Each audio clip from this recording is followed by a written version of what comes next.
ஏயா ஓன் தொடையவே தட்டிட்டு உசுங்குற? அட மூட்டை பூச்சி கடிச்சு இருக்கிற ரத்தத்தையும் உறிஞ்சுதியா? நமக்கு தான் ஏ குரூப் ரத்தம், பி குரூப் ரத்தம். மாத்தி கொடுத்தா செத்து போயிடுவோம். மூட்டை பூச்சிக்கு எல்லா குரூப் ரத்தமும் சேரும். அது ஒருத்தரை கடிச்சு ரத்தம் இல்லாம ஏமாந்து திரும்பி வந்துச்சுன்னா அது இவர்கிட்ட தான்.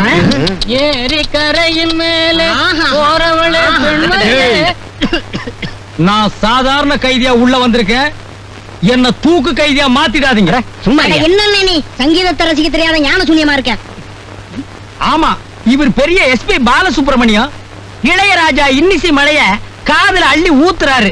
உங்களுக்கு எல்லாம் இருக்கிறது தொண்டையாடா. அந்த வர்றாரு, அவருக்கு இருக்கிறது தொண்டை, அவர் பாடுறது பாட்டு. அருண் அருண் அருண், நீ வெளியே போய் பாடும்போது நான் உள்ள வந்துடுறேன். நீ உள்ள வரும்போது நான் வெளியே போயிடுறேன். எப்படி இருக்குது பாத்தியா நம்ம சந்திப்பு? கவலைப்படாத, உன் பாட்டை வச்சு ஒரு படமே எடுத்துடுறேன். பைனான்சர்கள் எல்லாம் பக்கத்து ரூம்ல தான் இருக்காங்க. அவங்க ரிலீஸ் ஆகிற அன்னைக்கு நம்ம படம் பூஜை. படம் எடுக்கலாம். உன்னை வச்சு போட்டோ கூட எடுக்க முடியாதியா?